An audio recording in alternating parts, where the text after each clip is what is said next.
The Gospels present us with a lot of profound and challenging statements from Jesus. Matthew chapter 5 and verse 6 is one of those statements. This statement is found in a section of scriptures known as the Beatitudes. And the Beatitude found in chapter 5 and verse 6 may not necessarily be challenging to understand. I think we can determine the meaning of Jesus' words quite easily. Instead, Matthew chapter 5 and verse 6 gives us a principle that is challenging to put into practice in our lives. Jesus said, "Blessed are those who hunger and thirst after righteousness, for they shall be filled." Now, we've all experienced hunger and thirst. And think about what hunger and thirst entails.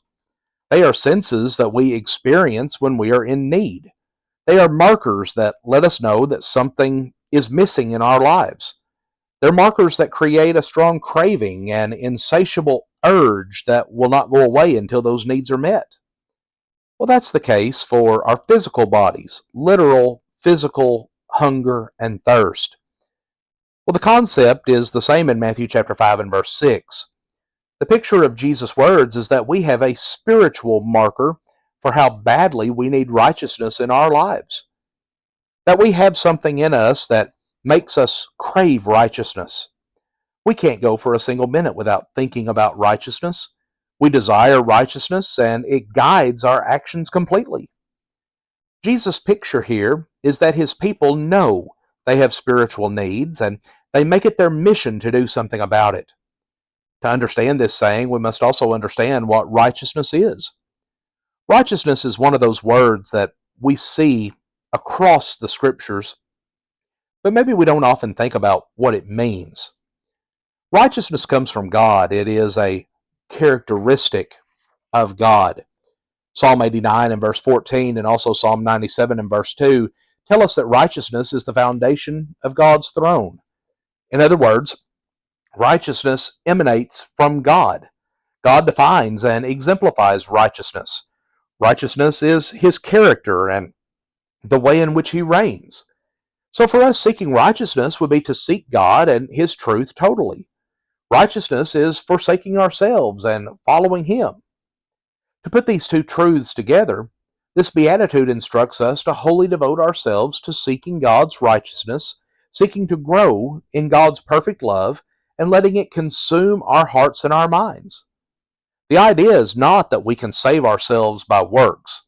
Jesus' point is that we see the goodness of God and we desire nothing more than to live in his goodness and salvation. And as we said, the hardest part of Matthew chapter 5 and verse 6 is putting this to work in our lives. Ask yourself, do I feel like I need to follow God as much as I need food and water? Do I feel as much of a craving to serve God and others as I feel a desire to eat 3 meals today? That's a very high calling. And I doubt that very many people have achieved that to much degree. But just like physical hunger and thirst, there is a sense in which our desire to follow God's righteousness is a process, something that can never be completed while still on this earth. But it's a process that we need to start now. That's Jesus' point with the woman at the well in John chapter 4. He urges her and us to seek him, the eternal well of life now, so that our thirst can be eternally satisfied. So let's get into the Word. Let's meditate on his truth and try to understand God's truly amazing righteousness. Let's follow that up with self-examination. We must look at the areas that we regularly fall short of God's amazing righteousness to properly understand how badly we need God's righteousness in our life. Now, all of this will naturally inspire the craving to follow God's righteousness. When we truly let the Word of God dwell in our hearts, it will change us for the better, Psalm 119 and verse 11. So Christians crave God's righteousness. We need to look for ways to live out God's love, desire to serve and encourage, desire to stay pure from the world, desire to get rid of our pride and seek the path of God. And just as Jesus says in Matthew chapter 5 and also in John chapter 4, if we will live this way, then God will satisfy us. That's true on this earth. If we seek God's righteousness, he will facilitate our spiritual growth in the here and now. He will give us opportunities to live out righteousness, and we will become more like Him. And ultimately, it will be fulfilled in eternity.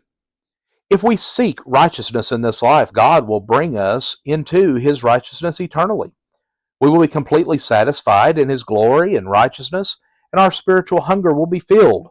Our spiritual thirst will be quenched. And so we need to be hungry and thirsty for what only God can provide. Friends, we thank you for joining us for our program today. Please give serious thought to these things we've discussed, and have a blessed day.